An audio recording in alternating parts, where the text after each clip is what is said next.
مدد کیجئے یا امام زمانہ، امام زمانہ، مدد کیجئے یا امام زمانہ، امام زمانہ۔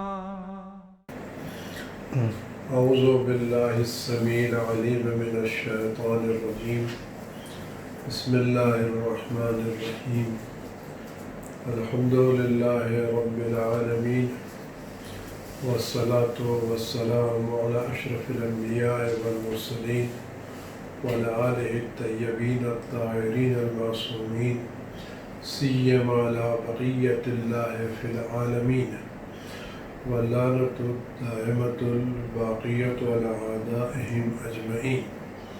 بسم اللہ الرحمن الرحیم، اللہم کن ولیک الحجۃ ابن الحسن صلواتک علیہ وعلی آبائہ فی هذه الساعة وفی کل ساعة ولیا وحافظا وقائدا وناصرا ودلیلا وعینا حتی تسکنہ ارضک طوعا وتمتعه فيها طويلا، رب صل على محمد وآل محمد وعجل فرجه على أعدائهم أجمعين۔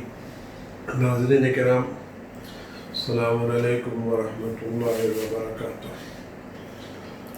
مبارک شعبان کی مبارکباد ہم ذاتی خدمت میں پیش کرتے ہیں اور خداوند عالم کی بارگاہ میں شہداء معصومین علیہ السلام کے واسطے سے دست دعا ہے، خداوند عالم اس مصیبت سے جلد از جلد سب کو نجات عطا فرمائے اور ہمارے امام کو ظہور جلد از جلد ہو کہ خداوند عالم نے انہی کو ساری مشکلات کے حل کرنے کا ذریعہ قرار دیا ہے، اور اس وقت جو بھی کائنات میں روزی رزق حیات مل رہی ہے وہ سب امام وقت کے ذریعے سے مل رہی ہے، اور جو بھی بلائیں دور ہوں گی وہ امام وقت کے توسط سے دور ہوں گی۔ لہذا ان دنوں ہماری زیادہ ذمہ داری کہ ہم زیادہ سے زیادہ اپنے امام سے توسل کریں، ان کی بارگاہ میں حاضری دیں، ان سے استغاثہ کریں، اور خدا کی بارگاہ میں اہل بیت علیہ السلام کا واسطہ دے کر کے گڑ گڑا کر کے اپنے امام کے ظہور کی دعا کریں تاکہ ظہور جلد از ہو جائے اور یہ ساری پریشانیاں جلد از جلد دنیا سے دور ہو جائیں۔ عزیزان گرامی، اگر ہم اپنی زندگی کا مقصد پورا کرنا چاہتے ہیں تو ہمیں عبادت خدا کرنا چاہیے۔ اگر کوئی شخص کوئی گھر بناتا ہے تو اس کا مقصد یہ ہوتا ہے کہ گھر بن جائے، تعمیر ہو جائے تو اس میں رہنے لگے۔ اگر کوئی شخص کسی بچے کو تعلیم دیتا ہے تو اس کا مقصد ہوتا ہے کہ بچہ پڑھ لے، تعلیم یافتہ ہو جائے، باصلاحیت ہو جائے۔ جب یہ مقصد پورا ہو جاتا ہے تو آدمی کی زحمتیں شہرت ہو جاتی ہیں، اور جو کچھ نے کیا ہے وہ سب اس کا مقصد پورا ہو جاتا ہے۔ خداوند عالم نے انسانوں کو پیدا کیا، وَمَا خَلَقْتُ الْإِنسَ وَالْجِنَّ وَالْإِنسَ إِلَّا لِيَعْبُدُونَ، ہم نے انسانوں کو اور جناتوں کو نہیں پیدا کیا مگر اپنی عبادت کے لیے۔ لہذا تمام انسانوں کی اور جناتوں کی خلقت کا مقصد خداوند عالم کی عبادت ہے۔ عبادت خداوند متعال بغیر معرفت خدا کے ممکن نہیں ہے۔ ہم جس کے سامنے سر جھکا رہے ہیں، ہم جس کا کہنا مان رہے ہیں، جس کی بات پر عمل کرنا چاہتے ہیں، ضروری ہے کہ ہم اس کی معرفت رکھیں، اس کو پہچانتے ہوں۔ بغیر معرفت کے عبادت ممکن نہیں ہے، عبادت خدا بغیر معرفت خدا کے ممکن نہیں ہے۔ امام محمد باقر علیہ السلام نے اپنے صحابی جناب حمزہ صومالی، یہ وہی آپ جناب حمزہ صومالی ہیں جن کی دعائے سحر مشہور ہے، جو انشاءاللہ آنے والے ماہ برکت رمضان میں پڑھیں گے۔ امام نے اپنے صحابی خاص سے فرمایا، اس روایت کو غور سے سنیں اور یہ بات ذہن عالی میں محفوظ رکھیں۔ ہمارے امام جو باتیں بیان کرتے ہیں وہ کسی خاص گروہ سے، کسی خاص فرقے سے اور کچھ خاص لوگوں سے مخصوص نہیں ہوتی۔ ان کی زبان مبارک پر جو جملے آتے ہیں یہ حقیقتیں ہوتی ہیں جو خدا کی مرضی کی ترجمہ ہوتی ہیں، اور جو یہ بیان کرتے ہیں بس وہی حق ہوتا ہے، اس کے علاوہ کچھ اور حق کی بات نہیں ہوتی۔ لہذا ہمارے اماموں کی باتیں صرف ہم شیعوں پر یا ان کے ماننے والوں پر حجت نہیں ہے، بلکہ یہ پوری کائنات پر حجت ہے، کیونکہ صرف یہی حضرات اکیلے وہ ہیں جو زمین پر خدا کے نمائندے ہیں۔ انہی کو خدا نے حجت قرار دیا ہے اور انہی کو اپنے گھر میں آنے کا دروازہ قرار دیا ہے۔ لہذا ان کی زبان مبارک سے نکلنے والے جملے حقیقت ہے اور سب کے لیے حقیقت ہے، ایک دوسرے کے لیے نہیں۔ یہ مسئلہ وہ نہیں ہے کہ ہم فقہ میں کس پر عمل کریں اور کس پر عمل کریں، یہ مسئلہ عقیدے کا ہے، اور اس عقیدے میں امام وقت کی زبان سے نکلے ہوئے جملے حقیقت رکھتے ہیں اور سب کے لیے حقیقت رکھتے ہیں۔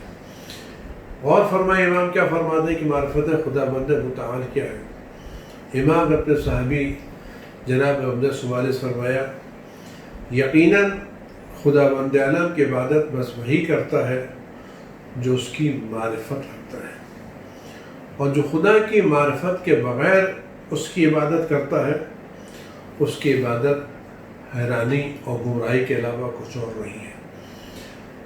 یعنی عبادت کا مطلب خدا سے قربت ہے۔ اگر ہم معرفت کے ساتھ خدا کی عبادت کر رہے ہیں تو یہ عبادت قربت خدا کا سبب ہے، لیکن اگر ہم معرفت خدا کے بغیر عبادت خدا کر رہے ہیں تو یہ قربت خدا کا سبب نہیں ہے۔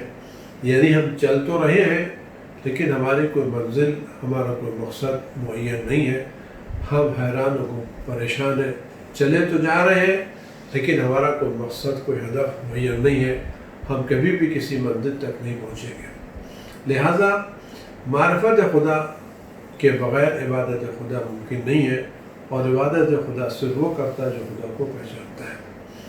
ابو حمزہ صومالی نے امام محمد باقر صاحب خدمت عرض کیا، مولا وہ معرفت خدا کیا جس کی آپ بات فرما رہے ہیں؟ امام نے فرمایا کہ معرفت خدا جو ہے یہ 5 چیزوں پر مشتمل ہے۔ اس پر آپ غور کریں کہ معرفت خدا 5 چیزوں پر مشتمل ہے۔ جو ان 5 چیزوں کا عقیدہ رکھتا ہے اور اس پر عمل کرتا ہے وہ خدا کی معرفت رکھتا ہے، اور جو ان 5 چیزوں کو نہیں تسلیم کرتا اس کے پاس خدا کی معرفت نہیں ہے۔ فرمایا سب سے پہلے خدا کی تصدیق کرنا، یعنی یقین رکھنا خدا موجود ہے، ایک ہے، اکیلا، اس کا کوئی شریک نہیں ہے۔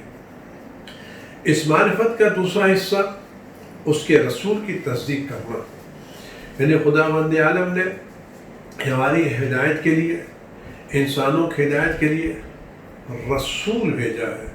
یہ رسول ہماری ہدایت کے لیے، یعنی اگر ہم رسول کی رسالت پر عقیدہ نہیں رکھتے تو ہمیں خدا کی وحدانیت پر اور اس کے وجود پر عقیدہ ہمارا نہیں ہے۔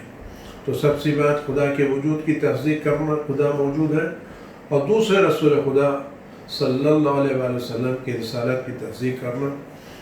تیسرے علی علیہ السلام کی امامت اور ولایت کو قبول کرنا، یہ رسول خدا کے بعد علی علیہ السلام امام ہے اور وہی لوگوں کے سرپرست ہیں، وہی لوگوں کے ولی ہیں۔ چوتھے ائمہ معصومین، ائمہ ہدیٰ علیہ السلام کی امامت کو تسلیم کرنا، اور 5ویں ان کے دشمنوں سے برات کرنا۔ اس کے بعد فرماتے اس طرح خدا کی معرفت حاصل ہوتی ہے۔ اس میں آپ خالی غور کریں یہ دونوں چیزیں کیسے ایک دوسرے سے مربوط ہیں۔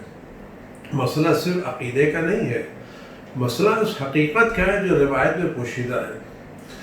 اگر ہم خدا کی وجود کی تصدیق کرتے ہیں لیکن رسول کو نہیں مانتے، رسول کو مانتے ہیں علی کو نہیں مانتے، علی کو مانتے ہیں بقیہ اماموں کو نہیں مانتے، بقیہ اماموں کو مانتے ہیں، ان کے دشمنوں سے اظہار برات نہیں کرتے، تو یہ معرفت مکمل نہیں۔ کیوں؟ آپ غور کریں اور خدا توفیق دست کرنے کی، خدا کی معرفت بغیر رسول خدا کی معرفت کے مکمل نہیں۔ اس کی وجہ کیا ہے؟ وجہ یہ ہے کہ وہ خدا جس نے انسانوں کو پیدا کیا اور انسانوں کو عقل دی، شعور دیا، اختیار دیا، ان کے لیے جنت و جہنم کو معین کیا، ان کے لیے کچھ چیزوں کو حلال کیا، کچھ چیزوں کو حرام کیا، اگر خدا بند عالم نے انسانوں کے لیے ساری دنیا پیدا کی اور انسانوں کے خاطر جنت و جہنم بنایا، تو کیا یہ ضروری نہیں کہ خدا بند عالم کچھ لوگوں کو بھیجے جو یہ بتائیں کہ وہ کون سی چیزیں ہیں جو تمہیں جنت کی طرف لے جانے والی ہیں، وہ کون سی باتیں ہیں جو تم کو جہنم کی طرف لے جانے والی ہیں، وہ کون سی چیزیں جو حلال ہیں، وہ کون سی چیزیں جو حرام ہیں۔ اگر ان چیزوں کی اطلاع نہ ہو اور کل یہ انسان میدان قیامت پہ کھڑا ہو اور اس سے پوچھا جائے کہ تم نے ان چیزوں پر عمل کیوں کیا اور ان چیزوں کی کنارہ کشی اختیار نہیں کی، اور انسان یہ جواب دے کہ مجھے پتہ نہیں تھا، مجھے علم نہیں تھا، تو کیا یہ انسان کی حجت وہاں پر تمام نہیں ہوگی؟ خدا فرماتا ہے حجت بالغہ اللہ کے پاس ہے، یعنی سب پر اللہ کی حجت ہے، اللہ پر کسی کی حجت نہیں ہے۔ آپ غور کریں، یہ توحید کا نظام جس نے انسان کو پیدا کیا اور اس میں اتنی صلاحیتیں دی، اتنی چیزیں دی، عقل دی، شعور دی، خواہشات دی، نفس امارہ دیا، ان تمام چیزوں کا مجموعہ انسان کو بنایا اور اس کے بعد انسان کے لیے روز قیامت قرار دیا، حساب و کتاب قرار دیا، جزا و سزا قرار دی، لیکن اس نے ان چیزوں کو بیان نہیں کیا کہ تمہارے لیے فائدے کی چیزیں کیا ہیں، نقصان کی چیزیں کیا ہیں، ثواب کی چیزیں کیا ہیں، عذاب کی چیزیں کیا ہیں۔ تو کیا یہ خدا واقعی خدا کہلائے گا؟ نہیں۔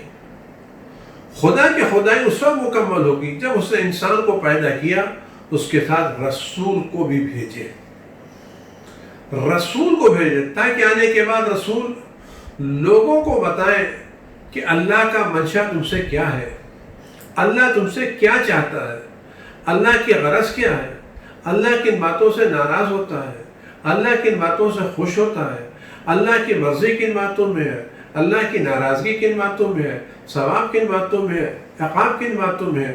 یہ چیز کون بیان کرے گا؟ خدا تو آسمان سے اتر کے آ نہیں سکتا، اس لیے کہ وہ جسم نہیں ہے، لوگوں کے درمیان آ نہیں سکتا، لہذا ضروری ہے کہ اس کے کوئی نمائندے ہوں جو لوگوں تک اس کی خوشی پہنچائے، اس کی ناراضگی پہنچائے، اس کا حلال پہنچائے، اس کا حرام پہنچائے۔ اس لیے توحید اس وقت مکمل ہوتی ہے جب رسالت کا عقیدہ ہوتا ہے۔ یہ عقیدہ رسالت تکمیل توحید ہے۔ جو رسالت پر عقیدہ نہیں رکھتا وہ ایسے خدا کو مانتا ہے جس نے ساری نعمتیں تو رکھ دی ہیں لیکن ان کے استعمال کا طریقہ نہیں بتایا ہے۔ اس نے پورا دسترخوان بچھا دیا ہے، ساری نعمتیں رکھ دی ہیں، لیکن نہ ان کے کھانے کا طریقہ بتایا، نہ ان کے استعمال کا طریقہ بتایا، تو لوگ ایسے میزبان کو کیا کہیں گے؟ آدمی کو پورا سجا سجایا گھر دے دیا ہے لیکن کچھ نہیں بتایا کیا کرنا ہے، اور کل پوچھنا بھی ہے۔ سجا سجایا گھر دیا، سجا سجایا دسترخوان دیا، اور کل پوچھا بھی جائے گا کہ تم نے فلاں چیز کیوں کھائی اور چیز کیوں نہیں کھائی۔ تو کیا یہ سوال نہیں ہوگا کہ اگر یہی پوچھنا تھا، یہی دریافت کرنا تھا تو ہم کو پہلے سے بتا دینا چاہیے تھا؟ اس بنا پر توحید اس وقت مکمل ہوتی ہے جب رسالت آتی ہے۔ رسالت کے بعد علی علیہ السلام کی ولایت ضروری ہے۔ کیوں ضروری ہے؟ اس لیے کہ جس رسول نے اس دین کو شروع کیا، تبلیغ دین شروع کی، تو روز اول سے اس تبلیغ کے راہ میں پیغمبر کو پھول نہیں ملے، ہار نہیں ملے، حوصلہ افزائی نہیں ہوئی، بلکہ شروع سے کانٹے بچھائے گئے، پتھر پھینکے گئے، مشکلات ایجاد کی گئیں، پیغمبر کے قتل کی سازشیں کی گئیں، اور جب پیغمبر مدینے آ گئے تب بھی جنگ کی تیاری کی گئی۔ تو آپ سچ بتائیں، اگر کوئی شخص بڑی محنت سے، بڑی مشقت سے کوئی مکان تعمیر کرے اور یہ مکان روز اول سے دشمنوں کے حملوں کی زد پر ہو، لوگ اس کی بنیادوں کو اوپر نہ آنے دیں، دیواروں کو کھڑا ہونے دیں، گھر تعمیر کرنے نہ دیں، جب ہو تو کچھ تو گرا دیں، مشکلات ایجاد کریں، اور یہ گھر بنانے والا بڑی مشکل سے، بڑی محنت سے، بڑی مشقت سے گھر تعمیر کر کے لے جائے، مکمل کر لے جائے، اور اس کو یہ معلوم ہو کہ ابھی بھی اس گھر کے دشمن موجود ہیں جن کو یہ گھر ایک آنکھ نہیں بھاتا، یہ گھر کو منہدم کرنے کے در پہ ہیں، ان کو موقع ملے تو اس گھر کو اڑا دیں۔ تو ایسی صورت میں جو اتنی مشقت سے، اتنی محنت سے گھر بنایا گیا ہو، جس کی تعمیر میں خون پسینہ ایک کیا گیا ہو اور دشمنوں کے حملے کی عزت پر ہو، تو کیا مناسب ہے اس محنت سے گھر بنانے والا، خون پسینے اس کی تعمیر کرنے والا اس گھر کو ایسے ہی چھوڑ کے چلا جائے گا؟ اس کا کوئی محافظ، اس کا کوئی نگراں معین نہیں کرے گا۔ اگر کوئی معین نہ کرے تو کہیں گے بنانے والا بنانے میں سنجیدہ نہیں تھا، اس کو خالی گھر بنانے کی فکر تھی، اس کی حفاظت کی، تعمیر کی حفاظت کی فکر نہیں تھی۔ تو جب اس کی حفاظت کی فکر نہیں تھی تو کیوں اتنی محنت کی، کیوں مشقت کی؟ جب اس کو ایک دن گر ہی آنا تھا تو اس کو تعمیر کرنے کی کیا ضرورت تھی؟ لیکن اگر تعمیر میں وقت لگا ہے، محنت کی ہے، مشقت کی ہے، باتیں کی ہیں، تو اس کی حفاظت میں انتظام ہونا چاہیے۔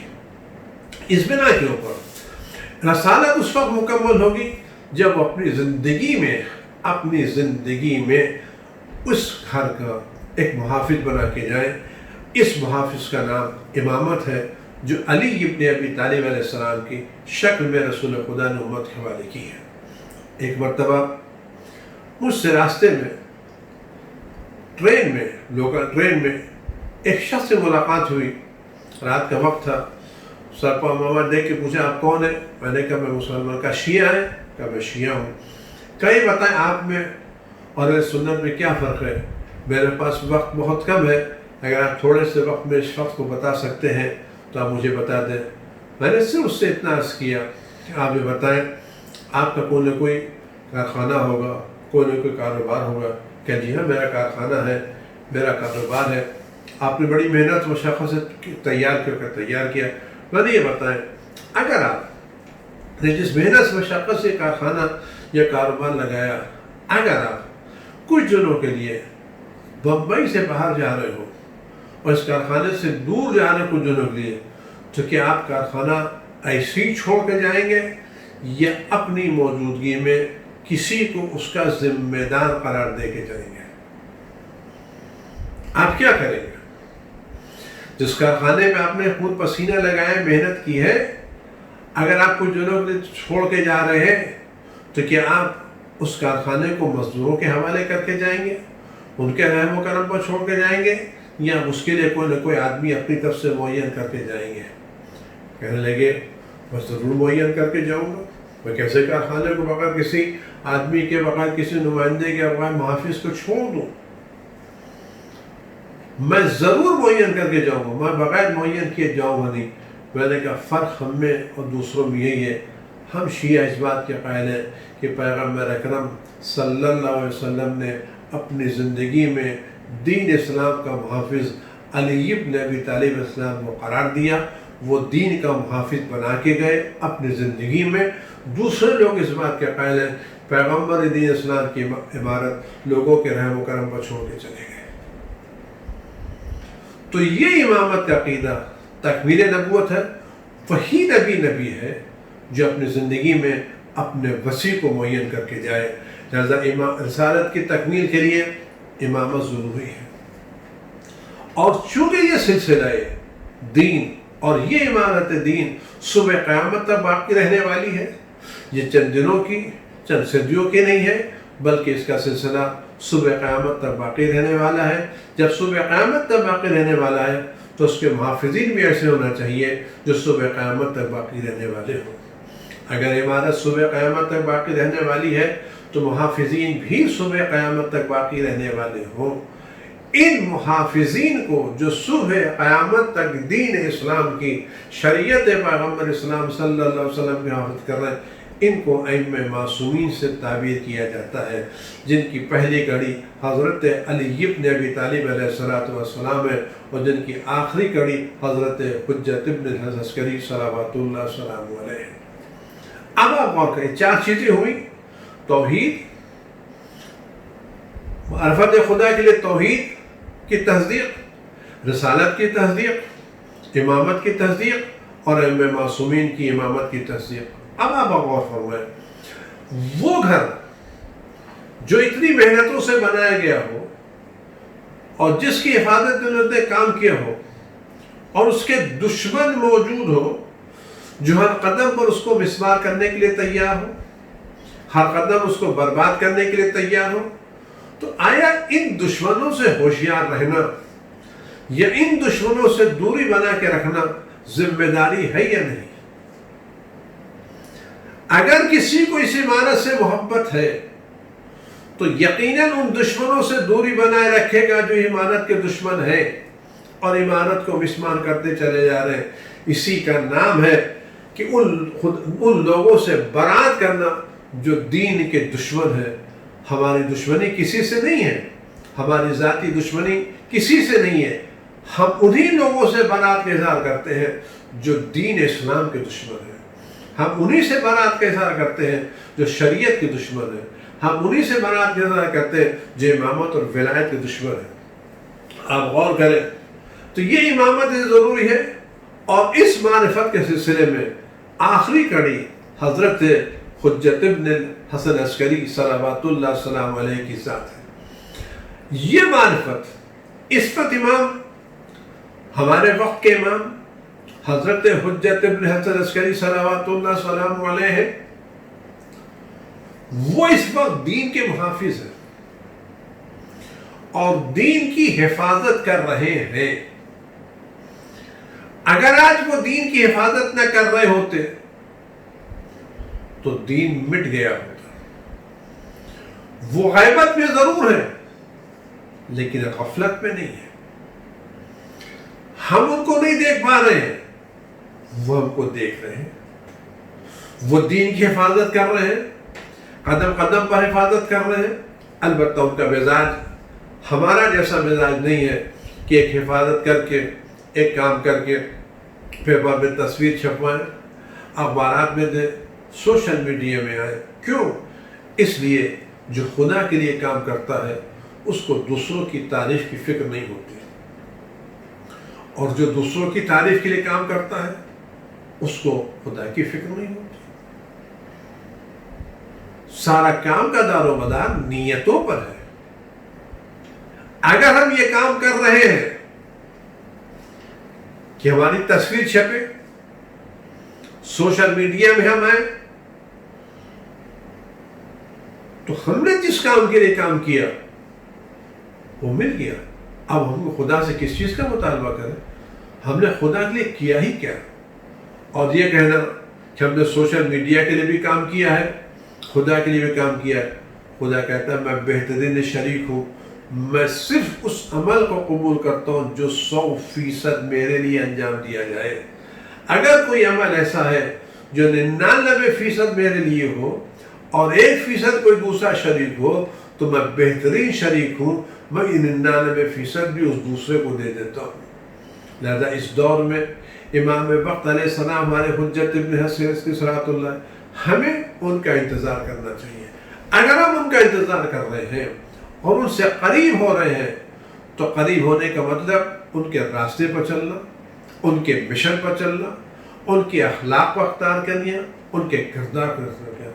ہمیں اگر خدا سے قریب ہونا ہے تو جس طرح سے ہمیں ان چیزوں کی معرفت ضروری ہے جو خدا کو پسند ہے تاکہ اس پر عمل کر سکیں، اور ان چیزوں کی معرفت ضروری ہے جو خدا کو ناپسند ہے تاکہ ہم اس سے دوری اختیار کر سکیں، اسی طرح سے اگر امام سے قریب ہونا چاہتے ہیں تو ہمیں ان چیزوں کی معرفت ضروری ہے جو امام کو پسند ہے، اور ان چیزوں سے دور رہنے کی ضرورت ہے جو امام کو ناپسند ہے۔ آج ہم اس دور میں اگر امام سے قریب ہونا چاہتے ہیں تو امام ہم سے صرف نماز نہیں چاہتے، امام نماز اول وقت چاہتے ہیں۔ امام السلام کی روایت ہے کہ اس شخص پر خدا کی لعنت ہے جو صبح کی نماز اتنی دیر میں پڑھے کہ آسمان کے ستارے غائب ہو جائیں، اور مغرب کی نماز اتنی تاخیر سے کرے کہ آسمان کو ستارے ظاہر ہو جائے۔ تو امام صرف ہم سے نماز صبح یا نماز مغرب نہیں چاہتے، امام کی پسند یہ ہے کہ ہم نماز صبح اول وقت پڑھیں اور نماز مغرب اول وقت پڑھیں۔ لیکن اگر ہمارا مزاج یہ ہے کہ ہم جب رات کو سوتے ہیں تو یہ پوچھتے ہیں کہ سورج کب نکلے گا، اور جب رات آتی ہے تو پوچھتے ہیں مغرب کی نماز قضا کب ہوگی۔ امام اول وقت کی بات کرتے ہیں، ہم آخر وقت کی بات کرتے ہیں۔ اگر ہمیں امام سے قریب ہونا ہے تو ہمیں ان کی پسند پر عمل کرنا ہے، یعنی نماز نہ صرف پڑھنا ہے بلکہ اول وقت پڑھنا ہے۔ صبح کی نماز ستارے ڈوبنے سے پہلے اور مغرب کی نماز ستارے نکلنے سے پہلے، اول وقت نماز۔ اور سب سے بڑا فائدہ اول وقت نماز پڑھنے کا یہ ہے کہ جس طرح سے امام اول وقت نماز پڑھتے ہیں ہمیں بھی امام کے ساتھ اول وقت نماز پڑھنے والوں میں شمار کیا جائے گا۔ اگر ہم قربت خدا چاہتے ہیں تو امام نے کیا فرمایا قربت خدا کے لیے؟ ہم امام سے قریب ہونا چاہتے ہیں، کیسے قریب ہونا چاہیں؟ صرف زبان سے نہیں۔ علی ابن مہزیار نے جب امام کی خدمت میں حاضری دی اور 20-22 مرتبہ حج پر آ چکے تھے اور امام سے ملاقات نہیں، جب آخری مرتبہ امام نے ان کو شرف ملاقات عطا فرمایا اور امام خدمت حاضر ہوئے تو امام نے علی ابن مہزیار سے فرمایا، ابن مہزیار ہم بہت دن سے تمہارا انتظار کر رہے تھے، تم اب تک کیوں نہیں آئے؟ کہ مولا میں تو ہر سال حج کرنے آتا تھا، آپ کی طرف سے راستہ نہیں ملتا تھا۔ کیا کہا؟ ہم تم کو نہیں بلا رہے تھے، کبھی تم نے سوچا ہم نے تم نے کیوں نہیں بلایا؟ ہم نے اس لیے تم کو نہیں بلایا کہ تم نے مال کی کثرت اکٹھا کر لی، کہ تمہارے دل میں مال کی محبت بہت زیادہ ہے، تم مال پر مال، دولت پر دولت اکٹھا کرنے جا رہے ہو، اور دوسرے تم نے رشتے داروں سے تعلقات چھوڑ دیے ہیں۔ 3 باتیں میں نے فرمائی، ایک جس نے ہم کو تمہیں اس وقت تک وقت آنے کی اجازت نہیں دی، ایک مال کی محبت، تم سرمایہ پر سرمایہ اکٹھا کرتے چلے جا رہے ہو، دوسرے تم نے صلہ رحم توڑ دیا، قطع رحم کر رہے ہو، اور تیسرے تم غریبوں کے ساتھ تکبر سے عقل سے پیش آتے ہو۔ اس کے بعد ہم سے کہتے ہم تمہیں ملاقات کا شرف کیوں نہیں دیتے؟ ذرا غور تو کرو۔ کثرت اموال، قطع رحم اور غریبوں کے ساتھ اکڑ کے پیش آنا۔ اگر آج یہ چیزیں ہمارے پاس ہیں، ہم روزانہ مال پر مال اضافہ کرتے چلے جا رہے ہیں، رشتہ داریوں کو توڑ رہے ہیں، غریبوں کے ساتھ اکڑ کے پیش آ رہے ہیں، تو ہم خود امام کی راہ، ملاقات کی راہ میں رکاوٹ ایجاد کر رہے ہیں۔ اس کے بعد امام نے فرمایا، دیکھو ہمیں ضرورت نہیں ہے، لیکن اگر تم میں کچھ لوگ ایسے نہ ہوتے جو ایک دوسرے کے لیے استغفار کر رہے ہوتے تو ہمیں تمہاری ملاقات کی ضرورت نہیں تھی۔ یعنی وہ چیزیں جو امام کو پسند ہیں وہ ہمارا ایک دوسرے استغفار کرنا، ایک دوسرے کے لیے مغفرت کی دعا کرنا۔ جب ایک برادر مومن دوسرے برادر مومن کے لیے استغفار کرے گا، یعنی خدا کی بارگاہ میں پروردگار اس کو معاف کر دے، اس سے غلطیاں ہو گئی ہیں، اس سے خطائیں ہو گئی ہیں، تو جب وہ خدا کی بارگاہ میں اپنے برادر مومن کی غلطی کی معافی مانگے گا تو کیا خود اس کا نفس کو یہ دعوت نہیں دے گا تم بھی تو اپنے برادر مومن کو معاف کر دو؟ اگر تم خدا سے معافی کا مطالبہ کر رہے ہو تو تم بھی تو اپنے برادر مومن کو معاف کرو۔ آج کے دور میں اگر ہم امام سے قریب ہونا چاہتے ہیں تو ہماری ذمہ داری ہے ہم ان باتوں پر عمل کریں جو امام نے ان سے فرمائی ہے، اور اگر ہم ایسے امام کا انتظار کر رہے ہیں تو ہمیں آمادہ ہونا پڑے گا۔ یہ آمادگی زبانی نہیں بلکہ عملی ہونا چاہیے، ایسی کہ ہماری زندگی کا رنگ امام کے رنگ سے ملے اور ہم اس راستے پر چلے جو امام کو پسند ہے۔ پھر عرض کر رہا ہوں، قربت امام کا مطلب یہ کہ امام کے رنگ پر چلنا، ان میں ایک بات یہ کہ نماز نہ صرف پڑھنا بلکہ اول وقت پڑھنا، خاص کر صبح کی نماز اول وقت ستارے ڈوبنے سے پہلے، مغرب کی نماز اول وقت ستارے نکلنے سے پہلے، سب کا حق ادا کرنا، سب کا احساس کرنا، اور مال غریبوں میں تقسیم کرنا، رشتہ داروں سے دوری نہیں قربت بنا کے رکھنا، ان رشتہ داروں نے جنہوں نے ہم سے خطائیں کی ہیں، جنہوں نے ہم پر زیادتیاں کی ہیں، ان کو معاف کر دینا، ان کو بہل کر دینا، ان کو کلیجے سے لگا لینا، غریبوں کے ساتھ محبت سے پیش آنا، اور اس بات کو یاد رکھنا اگر آج ہم ٹوٹے ہوئے رشتے بنا رہے ہیں تو کل خدا بند عالم ہمارے ٹوٹے ہوئے دلوں کو بنائے گا۔ اگر ہم غریبوں پر احسان کر رہے ہیں تو آج ہمارے اور غریبوں کے درمیان کتنا بھی فرق ہو، لیکن قیامت میں جو ہماری غربت ہوگی جو قابل بیان نہیں ہوگی تو خدا بند عالم قیامت میں ہماری غربت پر اثر کرے گا اور وہ ہماری فقیری پر رحم کرے گا۔ اگر ہم چاہتے ہیں کہ میدان قیامت کی فقیری پر ہم پر رحم کیا جائے اور وہاں ہمارا رشتہ اہل بیت سے مضبوط ہو، تو ہم یہاں فقیروں پر رحم کریں، رشتہ داریوں کو قائم کریں اور مال خدا کی راہ میں خرچ کریں تاکہ یہ ہمارے لیے آخرت کا ذخیرہ ہو سکے اور امام کے راستے پر چلنے کی توفیق نصیب ہو سکے۔ والسلام علیکم ورحمۃ اللہ وبرکاتہ۔